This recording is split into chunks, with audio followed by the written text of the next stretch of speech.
Bonjour à tous. Je travaille à la Haute École de la province de Liège et je fais la coordination de la section éducateurs spécialisés. Et on est venu à deux pour présenter la triangulation, justement, maître de stage, étudiant et enseignant. Et Thomas est un maître de stage. Voilà, donc moi je m'appelle Thomas Boutet et j'ai une double posture en tant qu'accompagnant, puisque en tant qu'éducateur spécialisé, j'accompagne les usagers que je côtoie au quotidien et je suis aussi amené à accompagner les étudiants en tant que maître de stage. Nous allons donc vous présenter l'accompagnement qu'on met en place dans le bachelier éducateur spécialisé en accompagnement psycho-éducatif par d'une part les partenaires de l'encadrement de stage, les enseignants que nous appellerons superviseurs, et par les professionnels de les institutions que nous appellerons maîtres de stage. Dans la formation des éducateurs spécialisés, les stages apparaissent comme la pierre angulaire de la formation. Ils représentent un espace transactionnel où les oppositions entre les détracteurs de la prédominance de la théorie d'un côté et ceux de la pratique de l'autre peuvent s'atténuer. Nous allons tenter de vous montrer, comme le dit Jean Brichot, tout le bénéfice que l'on peut tirer d'un encadrement spécifique de cette socialisation professionnelle. Voyons maintenant les pratiques de l'accompagnement dans notre section. L'accompagnement, comme on l'a dit lors de la première intervention, n'est ni une posture nouvelle, ni une pratique nouvelle dans la formation professionnelle. Le compagnonnage et le tutorat ont toujours existé. En tout cas, pour l'éducateur spécialisé, être encadré, suivi et guidé pendant le stage est fondamental dans la mesure où il est en apprentissage et où énormément de questions se présentent à lui, vu la complexité des liens auxquels il a à faire face. L'encadrement mis en place à la Haute École permet à l'étudiant de développer des outils et des techniques de la profession pendant ces 3 années de formation et ça constitue un espace de parole à propos des pratiques. Il peut prendre différentes formes, notamment des supervisions individuelles, des supervisions collectives et des visites de stage que nous allons développer par la suite. Selon cette vision définie par Jean Brichot, l'activité théorique et l'activité pratique ne s'opposent pas plus qu'elles ne se tolèrent. Elles s'inscrivent dans un système d'élaboration et d'évaluation réciproque. Alors, pour nous, qu'est-ce que l'accompagnement? C'est bien la question de départ et comme nous l'avons vu jusqu'ici, c'est une notion polysémique. Nous avons tenté de la définir comme étant accompagner. C'est un processus formatif permanent mettant en lien à la fois l'accompagnant et l'accompagné. Dans l'exercice de sa profession, l'éducateur sera lui-même appelé à accompagner des usagers, mais avant ça, nous allons nous-mêmes l'accompagner notamment dans son stage. Donc la socialisation professionnelle de l'éducateur est un processus long et complexe qui réclame un accompagnement à la fois cognitif et affectif. Maintenant, nous allons voir un petit peu plus concrètement en quoi consiste cet accompagnement dans notre école. Alors, les démarches d'accompagnement pour la recherche se font en plusieurs étapes. Le premier temps va être justement la recherche du stage. Ça va se faire avec 2 personnes de référence, notamment la coordinatrice des stages, qui est la personne de référence qui a un contact avec chaque étudiant pour la négociation du stage en B1, et ensuite le professeur de didactique, qui est la personne qui va suivre l'étudiant avant le stage, pendant le stage et après le stage. Voyons maintenant concrètement comment la triangulation va se mettre en place. Alors, la première étape va être la bourse au stage. Donc tout ceci, vous voyez le processus avant le stage. Donc il y a différentes étapes. La première, comme je viens de vous le dire, est la bourse au stage. En bleu, vous voyez les différentes démarches par rapport à l'école. En vert, les démarches par rapport au maître de stage. Et en orange, le moment de triangulation. Alors, la bourse au stage, tout d'abord, c'est la première étape. Lors d'une demi-journée, quelques jours après la rentrée, nos étudiants de B1 vont recevoir toutes les informations concernant les conditions de négociation de stage, ainsi que les secteurs de travail de l'éducateur. Le cadre est fixé en précisant les attentes que l'on a par rapport au maître de stage et à l'étudiant et à l'enseignant. Après ce moment d'information, les étudiants ont 2 heures pour ce qu'on dit visiter tous les secteurs de stage et obtenir les informations à leur sujet. Ça se passe comme une sorte de bourse où les étudiants de B2 et de B3 tiennent des stands en fonction des stages qu'ils ont effectués précédemment. Les étudiants de B1 doivent choisir 2 secteurs de prédilection dans lesquels ils voudraient faire leur stage et obtenir des contacts très concrets avec des futurs endroits de stage. Ils vont devoir également visiter tous les secteurs possibles de travail de l'éducateur et prendre des renseignements dessus par rapport au rôle qu'ils pourraient avoir dans ce secteur-là. Une liste de stages est également en ligne, comme ça ils ont des possibilités d'aller chercher des renseignements à domicile. Et nous avons aussi ce qu'on appelle des fardes de stage dans lesquels on a des fiches que les étudiants des autres années ont remplies précédemment. Deuxième étape du processus de recherche, ça va être le cours de didactique. Un enseignant est chargé d'assurer l'accompagnement de l'étudiant tout au long de sa formation dans un bloc. Donc, c'est-à-dire aussi bien en amont, pendant le stage et en aval. En amont du stage, il va avoir plusieurs objectifs. Il va s'agir d'aider l'étudiant à la fois à rechercher un lieu de stage, à définir un projet de stage avec lui, de construire aussi une identité professionnelle, acquérir des compétences nécessaires à cette identité de stage et apprendre à utiliser des méthodes éducatives. Ce cours se donne en petits groupes de 10 à 15, un petit peu plus d'étudiants, de façon à ce que l'enseignant puisse encadrer de façon personnalisée chaque étudiant. Dans les faits, on constate que l'enseignant développe une relation privilégiée justement avec ses étudiants, vu ce petit groupe. En aval du stage, il s'agira de participer à l'évaluation des prestations de l'étudiant et de favoriser un retour réflexif sur l'action qui a été menée pendant le stage. En cours de stage, ce même enseignant exerce une forme de co-tutorat avec le travailleur de terrain, comme Thomas par exemple, qui est chargé de superviser le stagiaire. On va reparler ici plus bas. Troisième étape du processus d'accompagnement de recherche de stage, c'est le premier rendez-vous avec l'institution pour la signature d'un préaccord. Donc chez nous, c'est l'étudiant qui est chargé de choisir son stage lors d'une négociation. Donc il va aller sur le terrain, prendre des renseignements et signer ce que l'on appelle un préaccord. Ce préaccord nous lie une première fois avec le terrain. On demande à la fois que ce soit le maître de stage qui signe le préaccord de façon à ce qu'on sache que ce soit bien cette personne-là qui va suivre l'étudiant dans les faits. On lui demande sa fonction, on lui demande sa prestation et surtout un élément important, ça va être que s'il encadre plusieurs étudiants à la fois, pendant la même période, c'est de nous préciser comment il va individualiser cette prise en charge. Quatrième étape, ça va être la négociation avec la coordinatrice. Comme dit plus haut, il y a une coordinatrice générale par bloc. Il y a un rendez-vous individuel avec chaque étudiant qui est mis en place. L'étudiant présente son stage à la coordinatrice des stages, qui vérifie que toutes les conditions énoncées au départ sont bien présentes. Si c'est le cas, elle va signer le préaccord et l'étudiant pourra retourner sur le terrain signer ses conventions définitives. Par contre, s'il y a quelques difficultés, là, l'étudiant va continuer sa recherche et reprendra un rendez-vous plus tard. Ce qui est important de souligner, c'est que la coordinatrice est une personne neutre. Ce n'est pas le professeur qui va, en tout cas en B1, qui va accompagner l'étudiant dans son stage. Donc, la coordinatrice est la garante de l'équité des conditions de négociation et aussi va permettre aux enseignants qui encadrent le stage de garder une relation plus proche et plus formative avec ses étudiants. Cinquième étape, la signature des conventions. La convention de stage permet de fixer le cadre de travail de l'étudiant. Donc dans chaque convention, on va retrouver les mêmes acteurs, à savoir l'étudiant, l'enseignant et le maître de stage.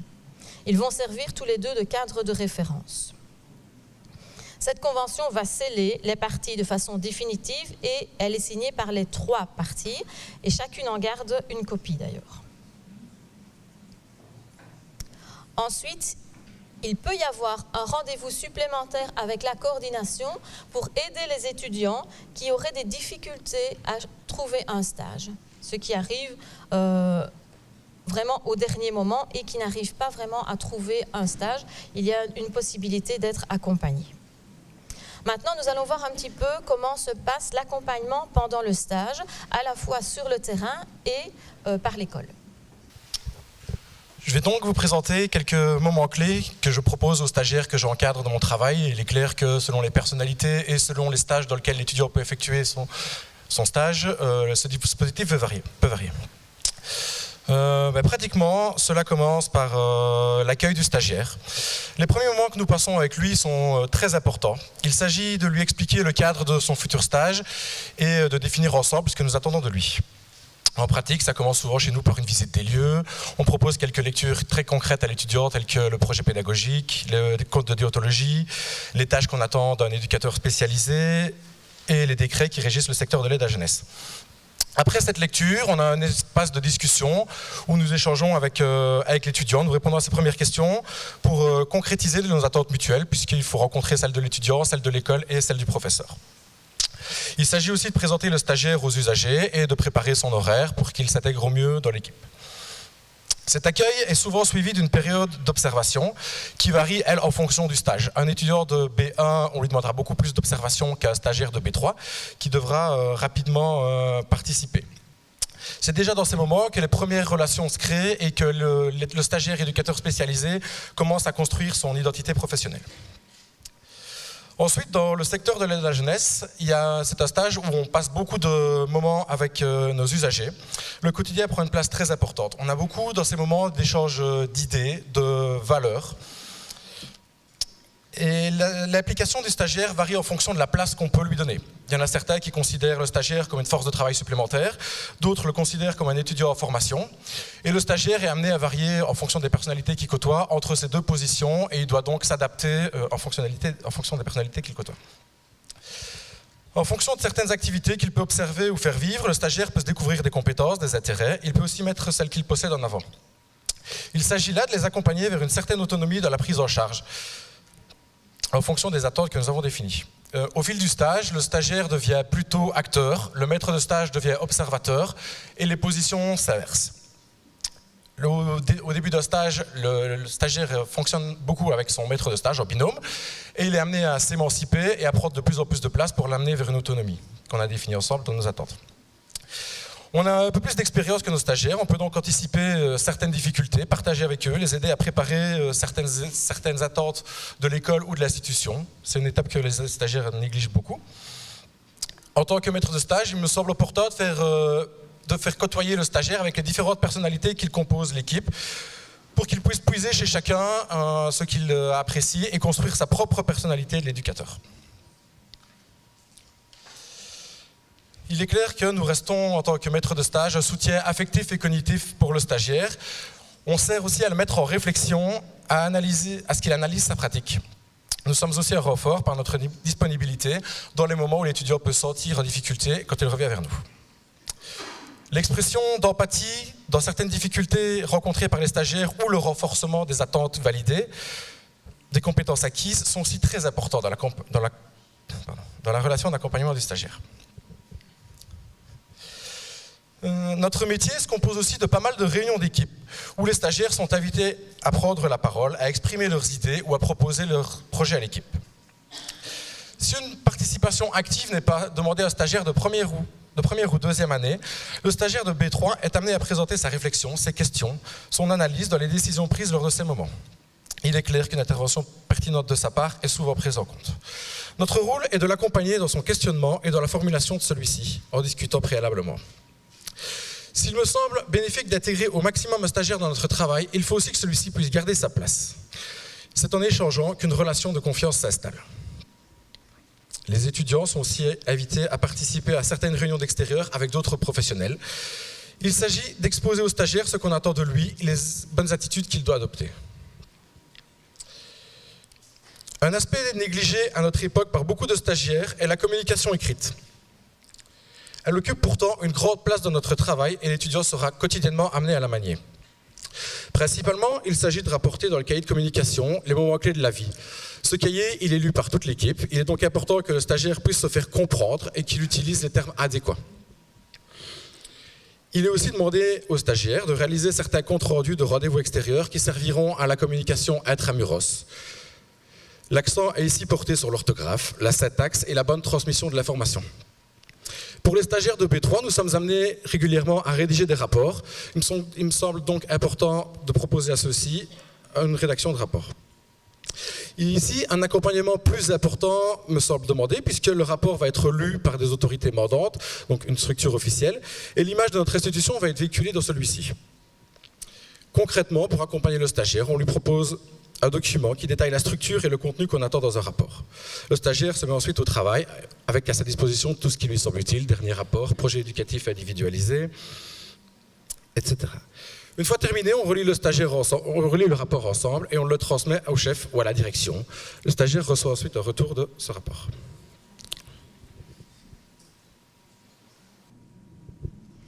Voilà pour ce qui était de la partie de l'accompagnement sur le terrain. En parallèle, nous accompagnons aussi les étudiants à l'école pendant la période de stage dans ce que nous appelons les supervisions. Donc il y a deux formes de supervision que nous mettons en place.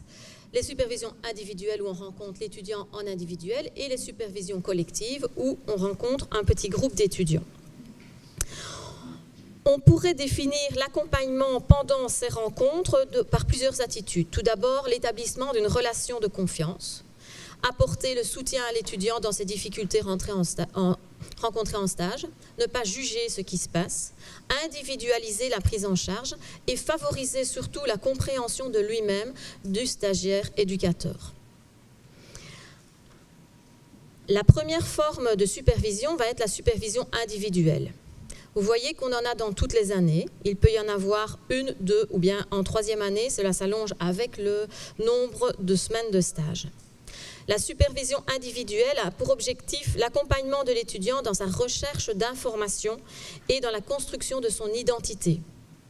Leur nombre augmente donc avec la durée du stage et il s'agit vraiment d'un lieu de rencontre entre l'étudiant et son superviseur. Ce sont des échanges privilégiés qui sont mis en place. Ces rencontres ont pour objectif d'exprimer le vécu, de se sentir sécurisé dans son vécu, de rapporter les démarches mises en place, d'échanger sur des expériences de l'un et l'autre, des réflexions et des questionnements, ainsi que de déceler également les problèmes qui peuvent être rencontrés. Le rôle du professeur lors de ces rencontres est parfois bien différent à la fois d'un étudiant à l'autre, mais aussi en fonction des endroits de stage que l'on rencontre. Donc même si au bout de cet accompagnement, l'évaluation existe, même si cet accompagnement a pour objectif la formation, il se caractérise par une relation interpersonnelle. Comme le dit Ragon, pour qu'il y ait une véritable interaction, l'étudiant comme le professeur doivent accepter de se laisser altérer par l'autre, par le jeu des identifications et des projections qui font de l'empathie, sous réserve que chacun y consente bien sûr et accepte les bouleversements et transformations que suscite la relation. Donc on ne ressort pas nécessairement indemne d'une relation comme celle-là. C'est ainsi que sans le vouloir et sans que ça soit un rôle prédéfini, l'accompagnant peut parfois se trouver dans un rôle de thérapeute au travers du suivi à effectuer dans l'évaluation personnelle et professionnelle de l'étudiant. Les situations vécues en stage bouleversent parfois tellement nos étudiants qu'ils se confient et attendent une oreille attentive et conseillère. Toujours est-il qu'on doit pouvoir laisser à l'étudiant la profondeur de ce qu'il va confier à l'enseignant. Les supervisions collectives, elles sont mises en place avec un groupe restreint d'étudiants, c'est-à-dire plus ou moins 5 étudiants, qui permet justement l'expression du vécu de stage et les émotions qui y sont liées, en lien avec les problématiques évidemment que l'étudiant va rencontrer. Ce groupe de réflexion est vraiment un espace de parole qui fournit aux étudiants l'opportunité d'une recherche et d'une piste de travail dans la construction de la réflexion éducative, ainsi qu'une réflexion concernant sa méthodologie. Il permet également de se projeter en situation d'accompagnement individuel et collectif et d'être soutenu par les autres du groupe, donc par ses pairs et par l'enseignant à la fois. En deuxième et troisième bac, au moins une rencontre de ce type doit être organisée sur le stage. Voici l'autre type de supervision. Il s'agit des visites de stage qui sont organisées dans chaque année, une lors du stage de B1, 2 lors du stage de B3, de B2 et 4 en B3. Elles représentent le temps fort de la triangulation où tous les acteurs sont en présence. Ces rencontres organisées et négociées avec le terrain ont pour objectif la clarification des attentes de chaque membre signataire de la Convention. Elles permettent de déterminer les points forts et les points faibles de l'étudiant et l'aider à s'améliorer au cours de sa formation. En B2 et B3, un second type de visite est prévu en accord avec l'institution, c'est les visites d'observation où le professeur est amené à observer l'étudiant dans sa pratique éducative. Enfin vient le moment de l'évaluation. Le moment de l'évaluation est l'autre point fort de la triangulation. Le maître de stage et l'école prennent chacun part à l'évaluation pour 50%. L'école, la volonté de l'école, même si elle reste détentrice officielle de l'évaluation, est de laisser aux professionnels autant de place dans l'évaluation qu'à l'étudiant. Cette évaluation peut prendre différentes formes et elle est le moment de valider les compétences acquises ou à acquérir de l'étudiant. Elle lui sert de base à la réflexion, au questionnement. C'est aussi un accompagnement dans la remise en question, le développement de pistes pour développer son identité professionnelle. Certains enseignants demandent aussi à leurs élèves de tenir un journal de bord qui leur sert à leur réflexion quotidienne, base de l'évaluation. Ces évaluations ont souvent lieu à la moitié ou à la fin du stage, parfois sur base d'auto-évaluation du stagiaire. Il est clair qu'en fin de stage, lors de la dernière réunion, chaque membre de l'équipe est amené à développer son point de vue concernant le stagiaire. On se demande finalement s'il est capable d'intégrer une équipe éducative. Certains étudiants réclament parfois un retour sur les interventions, d'autres attendent qu'on vienne vers eux.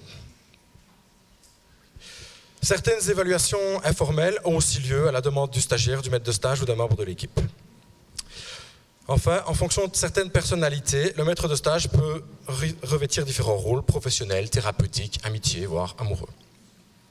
Enfin, si l'on se place du point de vue de la relation, ce moment qu'est l'évaluation, qu'il s'agisse du maître de stage ou du superviseur, peut biaiser la relation. Comme le dit très justement Feingold, dans les situations où les maîtres formateurs ont à assumer la double casquette d'évaluateur et de formateur, la visée même de l'évaluation rend impossible une attitude d'écoute authentique chez le tuteur. Et chez le stagiaire, la peur du jugement de valeur le met sur la défensive et est incompatible avec la confiance qui fonde nécessairement une relation d'aide. Or, cela fait partie intégrante de la mission qui leur est confiée et l'essence même de la formation dans notre système actuel. Juste le mot pour conclure sur la triangulation. Vous voyez que la triangulation est bien présente, donc entre l'étudiant, l'enseignant et l'éducateur, notamment à différents moments vraiment, qu'on l'a un peu vous montrer. Et nous voulons juste terminer en vous disant que, plutôt que de l'alternance, on pourrait parler d'articulation et de régulation dans la mesure où il ne s'agit pas de passer d'un pôle à l'autre, mais de créer un mouvement de transformation qui transcenderait les deux pôles. Donc on pourrait encore arriver beaucoup plus loin dans la collaboration et dans la triangulation mise en place, de façon à ce que l'un et l'autre puissent s'influencer encore davantage. Voilà, merci.